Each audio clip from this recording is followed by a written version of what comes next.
नमस्कार, स्वागत है राज्यसभा टीवी में। आपके साथ मैं हूं अभिलाषा पाठक। आइए शुरुआत करते हैं इस वक्त की हेडलाइंस के साथ। लोकसभा चुनाव के चौथे चरण में 9 राज्यों की 72 सीटों पर मतदान संपन्न। शाम 6 बजे तक करीब 60% मतदान। पश्चिम बंगाल में सबसे ज्यादा 77% वोटिंग। 961 उम्मीदवारों के भाग्य का फैसला ईवीएम में बंद। आसनसोल में चुनाव के दौरान हिंसा। बीजेपी उम्मीदवार बाबुल सुप्रियो की कार पर हमला। ओडिशा विधानसभा के चौथे और अंतिम चरण के 41 सीटों के लिए मतदान संपन्न।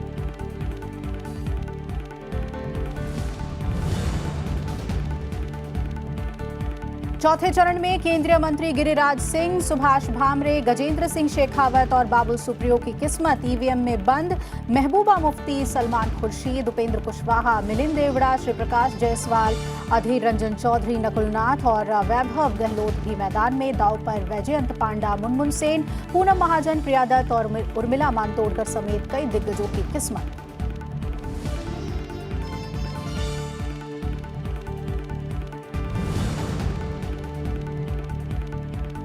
लोकसभा चुनाव के 5वें और छठे दौर के लिए प्रचार तेज। प्रधानमंत्री नरेंद्र मोदी की झारखंड और पश्चिम बंगाल में जनसभा। श्रीरामपुर में ममता सरकार पर साधा निशाना, कहा 23 मई के बाद दीदी का जाना तय। अमित शाह ने की उत्तर प्रदेश में 4 जनसभाएं। राहुल गांधी ने राजस्थान में किया प्रचार। 7वें और अंतिम चरण की 59 सीटों के लिए नामांकन का आखिरी दिन खत्म।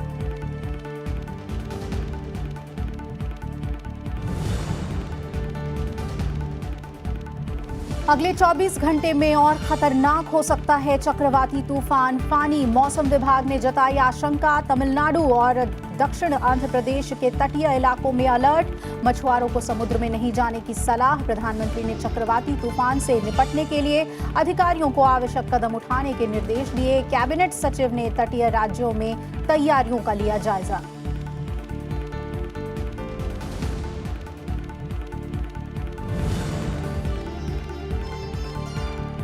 और राज्यसभा दिवस समारोह के मौके पर सभापति एम वेंकैया नायडू ने सदन की कार्यवाही और कामकाज में राज्यसभा सचिवालय की भूमिका को सराहा। 25 लाख से ज्यादा यूट्यूब सब्सक्राइबर्स होने पर राज्यसभा टीवी को दी बधाई।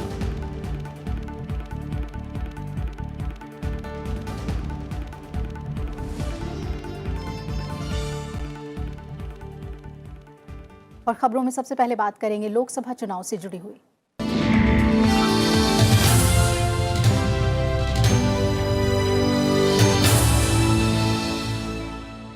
लोकसभा चुनाव के चौथे चरण में 9 राज्यों की 72 सीटों पर मतदान संपन्न हो गया।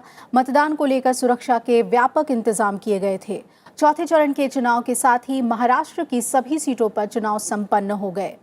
चौथे चरण में महाराष्ट्र में 17, राजस्थान और उत्तर प्रदेश में 13-13 सीटों पर, मध्य प्रदेश और ओडिशा में 6-6, पश्चिम बंगाल की 8, बिहार में 5, झारखंड में 3 और जम्मू कश्मीर की 1 सीट अनंतनाग पर दूसरे दौर का मतदान आज संपन्न हुआ।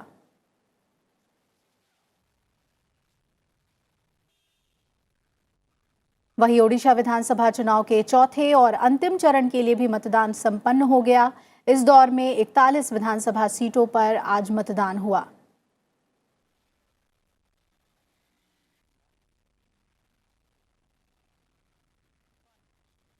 मतदान को लेकर लोगों में खासा उत्साह नजर आया। सुबह से ही मतदान केंद्रों पर लोग अपनी बारी का इंतजार करते नजर आए। बीजेपी और उसके सहयोगी पार्टियों के लिए चुनावों का ये चरण काफी अहम माना जा रहा है, क्योंकि 2014 के लोकसभा चुनाव में इन 72 में से 56 सीटों पर उन्हें जीत मिली थी।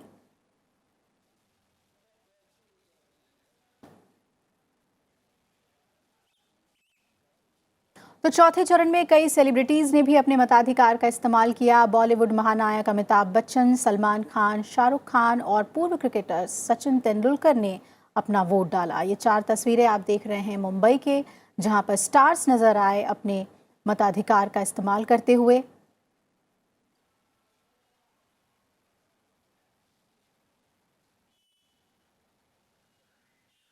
पश्चिम बंगाल में मतदान शुरू होने के 2 घंटे भी पूरे नहीं हुए थे कि आसनसोल में हिंसा शुरू हो गई।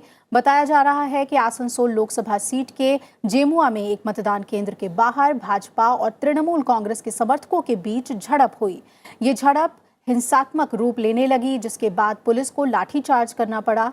आसनसोल से भाजपा के निवर्तमान सांसद बाबुल सुप्रियो और टीएमसी से अभिनेत्री मुनमुन सेन उम्मीदवार हैं। इस झड़प के बीच भाजपा उम्मीदवार बाबुल सुप्रियो ने आरोप लगाया है कि उनकी गाड़ी पर हमला किया गया। टीएमसी के लोगों पर आरोप लगाते हुए उन्होंने कहा कि वो सुबह से अलग अलग मतदान केंद्रों पर जा रहे थे, लेकिन जेमुआ में उन्हें घेर लिया गया, उनकी गाड़ी पर हमला किया गया और लोगों ने गाड़ी के शीशे तोड़ डाले। तृणमूल कांग्रेस का आसनसोल में या बंगाल में जीतने का एक ही रास्ता है कि वो बहुत बड़े पैमाने में वोट लूट करे, और उसी वजह से जो है हम जो हमारी लड़ाई है ये डेमोक्रेसी को एस्टैब्लिश करने के लिए, जो एक डेमोक्रेटिक कंट्री में ये बात कि मैं कह रहा हूँ इलेक्शन के दिन में, यही बहुत शर्मनाक चीज़ है। बट उनका स्कीम है, वो कोयला माफिया, लोहे माफिया, सबको मोबिलाइज करके रखा है। रात से खबर आ रही थी कि यहाँ पे जमावड़ा हुई है, वहाँ पे कुछ लोग हैं, यहाँ पे पुलिस में है, तो हम इलेक्शन कमीशन से भी टच में हैं। चुनाव से जुड़ी हुई खबरें आपको दिखाते रहेंगे। आइए इस वक्त रुक कर लेते हैं, चुनाव आयोग का प्रेस कॉन्फ्रेंस चल रही है। One's endurance in every way which possible. We are grateful to media, both print and electronic, for their continued support in increasing transparency of the Indian electoral process. For the subsequent phases, I implore the voters to come out and vote, braving whatever odds might exist, as they have done so far. On behalf of the Election Commission of India, I thank all stakeholders for their support to the electoral system. Thank you very much. For the states and the polling percentage and all details, now I will be requesting my colleagues to present it. I request Mr. Sandeep Saxena. Very good evening to all of you. I will be beginning as usual with some of the highlights of electoral roll and the IT. I'm very happy to inform you that the Indian complete number of electorate now which is going for poll has been finally reached to 91 crore 1,36,588, and this is what is the number in all the 7 phases put together who will be going for poll. So I again repeat, 91 crore 1,36,588. This does not include the service voter, so you will have to add another 18 lakhs to reach to the final electorate who would be taking part in the elections of 2019 parliament elections. Of this, 1.91 crore are the first time voters, 18 and 19 year voters. So 1.91 crores. And I am happy to inform you that in last almost 1.5 months, there is 20% increase in the total number of 18 to 19 year whom we call the first time voters. We have also mapped 62.27 lakh number of persons with disability category of electors, and through the portal as well as through the app, 56% of them have given their requirement for facilitation to the Election Commission, which all our field staff has made the efforts to make it available. As far as इधर बंगाल के हिंसा की घटनाओं को लेकर BJP प्रतिनिधि मंडल ने आज चुनाव आयोग जाकर अपनी शिकायत दर्ज कराई। बीजेपी नेता मुख्तार अब्बास नकवी का कहना है कि इस तरह की गुंडागर्दी आदर्श आचार संहिता का उल्लंघन है। पश्चिम बंगाल में जिस तरह से अराजक तत्वों द्वारा, गुंडों द्वारा वहाँ की मशीनरी को, वहाँ की सरकार को हाईजैक कर लिया गया है और एक पैरेलल सिस्टम चल रहा है। वहाँ पर जो मतदाता हैं उनको उनके मताधिकार से रोका जा रहा है। लोकतंत्र में हमारा देश सबसे बड़ा दुनिया का लोकतंत्र इसलिए है कि हमारे देश के लोगों के मताधिकार को हमारे संविधान ने सुरक्षा दी हुई है। अगर कोई उनके वोट के अधिकार को गुंडागर्दी के माध्यम से, अराजकता के माध्यम से रोकता है, तो वो केवल आदर्श चुनाव आचार संहिता का ही उल्लंघन नहीं है, बल्कि ये बहुत जघन्य और गंभीर अपराध है। और चुनाव से जुड़ी लगातार अपडेट हम आपको देते रहे हैं। आइए अब रुक कर लेते हैं, हमारे दो संवाददाता हमारे साथ जुड़ रहे हैं। उत्तर प्रदेश की राजधानी लखनऊ से नवविक्रम सिंह हमारे साथ जुड़ रहे हैं और जबलपुर में मध्य प्रदेश में कृति हमारे साथ हैं। पहले नवविक्रम आपके पास जानना चाहेंगे किस तरह का रहा वोटिंग और क्या कुछ आंकड़ों के लिहाज से भी समझ पा रहे हैं कि कितना प्रतिशत मतदान रहा आज?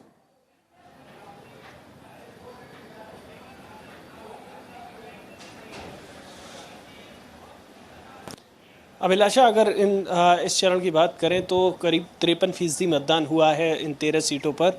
और ख़ास तौर पर अगर बात की जाए, मैं आपको बताना चाहूँगा, शहरी इलाकों में बशर्ते कम हुआ हो, लेकिन जो ग्रामीण इलाके हैं वहाँ ज़्यादा मतदान हुआ है। ख़ास तौर पर अगर बुंदेलखंड जैसे इलाके की बात की जाए, झांसी में जहाँ जो तापमान है वो दूसरे इलाकों की अपेक्षा कहीं ज़्यादा रहता है, वहाँ सबसे ज़्यादा करीब मतदान हुआ है। खीरी में सबसे ज़्यादा मतदान हुआ है, कमोबेश उतना ही मतदान झांसी में हुआ है। हमीरपुर में भी बाकी औसत जो है 53% उससे ज़्यादा मतदान हुआ है, जालौन में भी। तो जो मतदान है मत प्रतिशत ग्रामीण इलाकों में ज़्यादा हुआ है। एक अर्बन नेपैथी एक बड़ी समस्या होती है जो शहरी इलाके हैं, कानपुर जैसे शहर में तो कुछ मतदान कम हुआ है, ये अभी तक खबर आई है। जी यानी कि अर्बन इलाकों में बेशक कम वोटिंग देखी गई है, लेकिन गांव के लोगों ने बढ़ चढ़कर हिस्सा लिया है। कृति हमारे साथ जुड़ी हुई है मध्य प्रदेश से। कृति, वहां पर कैसा मतदान रहा है जानना चाहेंगे आपसे। क्या कुछ फिगर्स भी सामने आए हैं वोटिंग परसेंटेज को लेकर?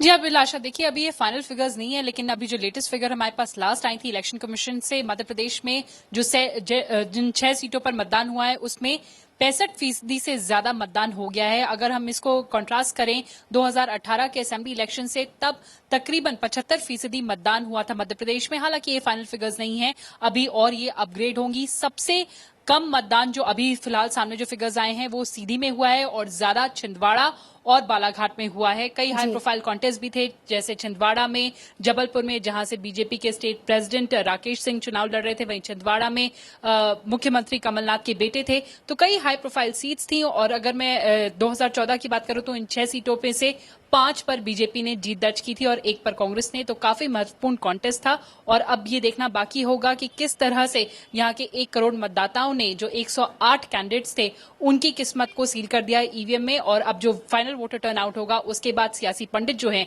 वो अपना गणित लगाएंगे। ऐश्वर्या।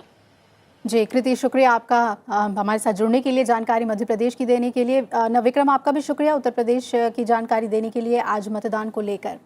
जहां चौथे चरण के लिए मतदान आज संपन्न हुआ, वहीं लोकसभा चुनाव के 5वें और छठे दौर के लिए प्रचार तेज हो गया है। सभी पार्टियों के दिग्गज चुनाव प्रचार में जुटे हुए हैं। प्रधानमंत्री नरेंद्र मोदी ने आज पश्चिम बंगाल के श्रीरामपुर और बैरकपुर में चुनावी सभा को संबोधित किया। श्रीरामपुर में जनसभा को संबोधित करते हुए प्रधानमंत्री ने कहा कि 23 मई के बाद दीदी का जाना तय है। वो चाहे जितना भी हिंसा का सहारा लें, लेकिन मतदाता उन्हें सबक सिखाकर रहेंगे। दीदी, आपकी जमीन खिसक चुकी है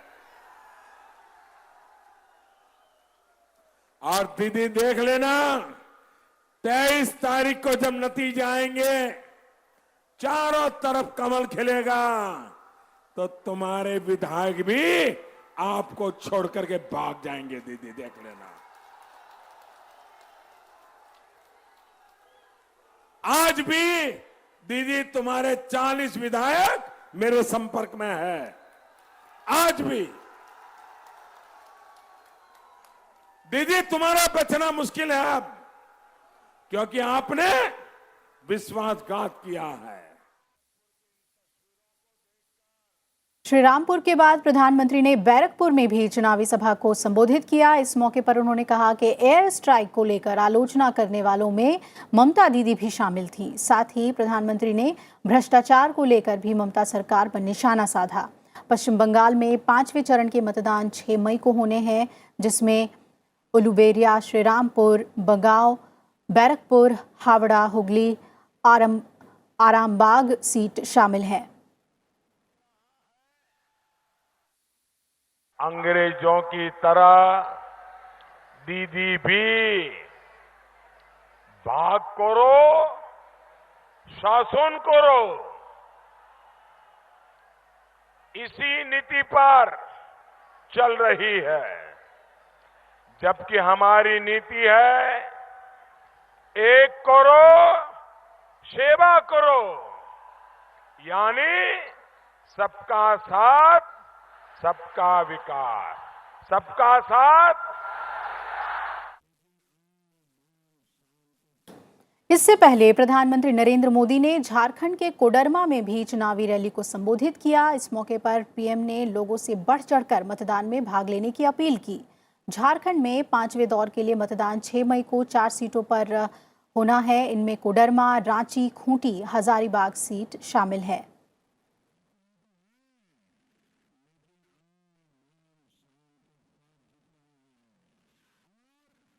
लोकसभा चुनाव के 7वें और अंतिम चरण के लिए आज नामांकन का आखिरी दिन था। 7वें और आखिरी चरण में केंद्र शासित प्रदेश चंडीगढ़ और 7 राज्यों की 59 लोकसभा सीटों पर 19 मई को मतदान होगा। 7वें चरण के लिए नामांकन पत्रों की जांच 30 अप्रैल को होगी और 2 मई तक नाम वापस लिए जा सकेंगे। मतदान 19 मई को होगा और वोटों की गिनती 23 मई को होगी।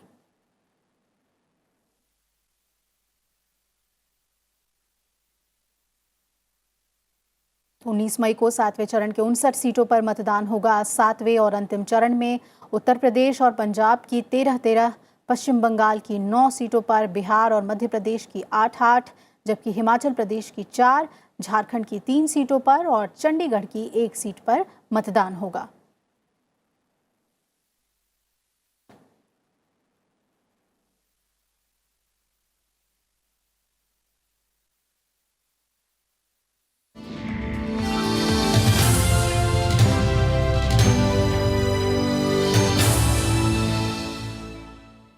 वक्त है एक ब्रेक का, फौरन हाजिर होते हैं, बने रहिए हमारे साथ।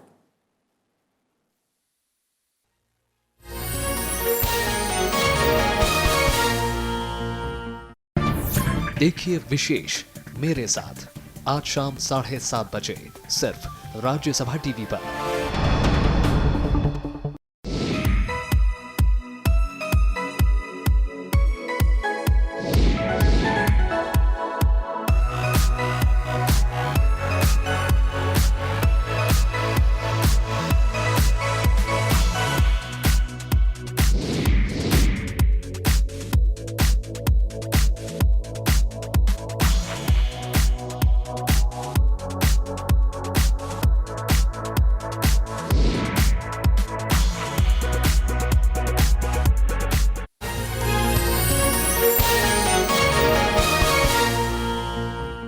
ब्रेक के बाद स्वागत है आपका।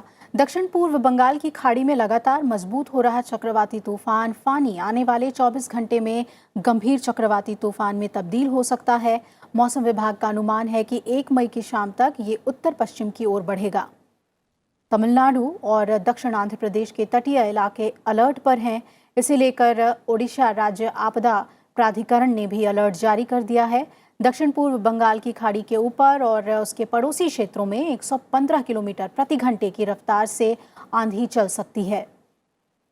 इसका असर दूसरे नजदीक के राज्यों पर भी पड़ेगा। सभी बड़े बंदरगाहों मछलीपट्टनम, कृष्णपट्टनम, निजामापट्टनम, विशाखापट्टनम, गंगावरम और काकीनाडा पर वार्निंग सिग्नल नंबर 2 जारी किया गया है। मछुआरों को समुद्र में नहीं जाने की सलाह दी गई है।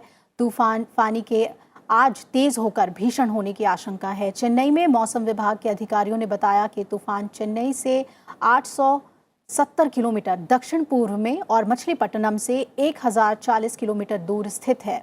इसके कल सवेरे तक और तेज होने की आशंका है। तूफान के असर के अगले 48 घंटे में केरल, तटीय आंध्र प्रदेश और तमिलनाडु में हल्की से सामान्य बारिश भी होने का अनुमान जताया गया है।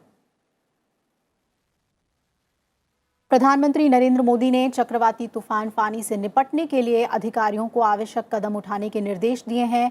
पीएम ने अधिकारियों से कहा है कि वो हर संभव सहायता उपलब्ध कराने के लिए तैयार रहें। प्रधानमंत्री के निर्देश पर कैबिनेट सचिव पीके सिन्हा ने स्थिति से निपटने के लिए तमिलनाडु, आंध्र प्रदेश, ओडिशा और पश्चिम बंगाल की तैयारियों की वीडियो कॉन्फ्रेंस के जरिए समीक्षा भी की है। उपराष्ट्रपति एम वेंकैया नायडू ने उच्च शिक्षण संस्थानों को किताबी ज्ञान, परीक्षा में नंबरों की होड़ और पारंपरिक विचारों से आगे बढ़कर खुली बहस और सूचना की जानकारी पर ध्यान देने की सलाह दी है। उपराष्ट्रपति दिल्ली के श्यामलाल कॉलेज के पुरस्कार वितरण समारोह में शामिल होते हुए उन्होंने कहा कि हमें पूरी शिक्षा प्रणाली की समीक्षा कर इसमें बदलाव करने की जरूरत है। छात्रों को रोजगार हासिल करने लायक कौशल से लैस करना चाहिए। साथ ही शिक्षण संस्थानों और उद्योगों के बीच संवाद बढ़ाना होगा। उपराष्ट्रपति ने बेटी पढ़ाओ जैसे कार्यक्रम को जन अभियान बनाने की जरूरत पर जोर दिया। उन्होंने प्राथमिक शिक्षा तक सबकी पहुंच, विविधता, गुणवत्ता और भागीदारी सुनिश्चित करने की सलाह दी। In a world that is ridden with violence, discrimination and injustice, it is important that our children grow up with love and compassion for their fellow human beings. Education which does not build character was among the 7 deadly sins, social sins, enunciated by Mahatma Gandhi. The education we provide our children must enable, empower, enlighten them to rise above the narrow walls of community, caste, race and gender that divide us and preserve to create a unified, peaceful, progressive country and a progressive world.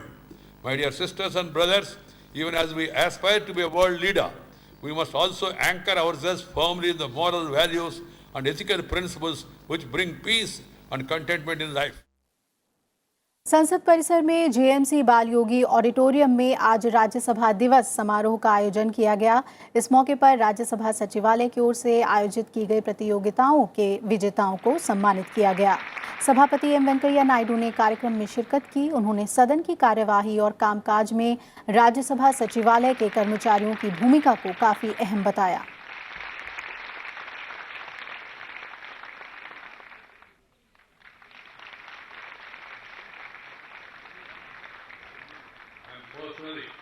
As you all know, the chairman of the Rajya Sabha, I have to discharge some constitutional and statutory responsibilities. In my tenure so far, I did take some important decisions after discussions in relatively quick time, which were well received. This could be possible due to the expert advice tendered to me by the Rajya Sabha Secretariat. I wish to place on record my deep appreciation for the high level of professionalism, efficiency and commitment of the officers and staff of the Rajya Sabha Secretariat.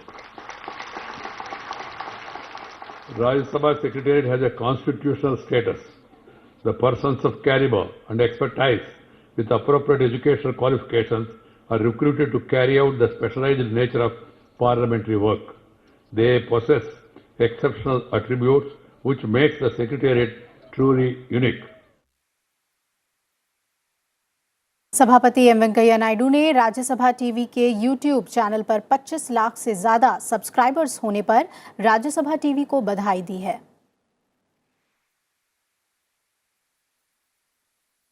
Now I would like to come to Rajya Sabha TV, which is a public broadcaster owned and run by Rajya Sabha.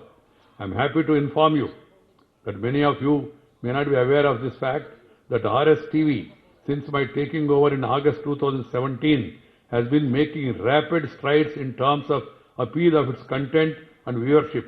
The YouTube's subscription, which is the yardstick of the measurement of the appeal of channel, is among the best in the news and current affairs category. In August 2017, the YouTube subscriber base of RSTV was around 4+ lakhs. It crossed 1 million mark in June last year and crossed 2 million mark in February this year. The YouTube subscriber base of RSTV, day before yesterday, is now over 2.5 million and is far ahead of all other major channels in the country. This is an effect means YouTube subscriber base has increased in over 500% since August 2017. This is a credible achievement and I am sure that the channel would continue to do well. All well-meaning people, senior citizens, youngsters who are all appearing for civil service examination and political critics, they are all looking to RSTV for a credible, meaningful, constructive debate and discussion without any obstruction. That is the speciality of our television. On this occasion, I would like to compliment the top editorial and technical team of RSTV for the good work done. My compliments to the CEO, Sri Shisheka, Sri Rahul Mahajan, Editor-in-Chief, Sri Vibhakar, Executive Editor, and top editorial input and output, and also technical professionals. My compliments are also to our other professionals in the editorial and technical departments and all other supporting staff. I also compliment Secretary General, Secretary and Additional Secretary RSTV, Sri A. Rao and others for their continued interest in the functioning of the Rajya Sabha TV and for extending necessary guidance and support to Rajya Sabha TV. Rajya Sabha के महासचिव देश दीपक वर्मा ने राज्यसभा के स्थापना दिवस को सचिवालय के अधिकारियों और कर्मचारियों के लिए गर्व का मौका बताया। The standard and the flavor of the Rajya Sabha Secretariat, Rajya Sabha Day celebrations has been improving significantly.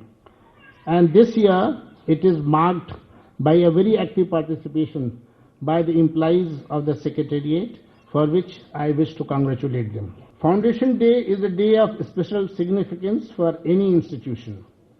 Legitimately, therefore, Rajya Sabha Institutional Foundation Day brings to all of us associated with this august institution a great sense of pride and nostalgia. It offers an opportunity to celebrate our glorious history and rich legacy and reconnect us with the exciting journey of our institution. इसी के साथ इस bulletin में फिलहाल इतना ही। जुड़े रहिए Rajya Sabha TV के साथ। नमस्कार।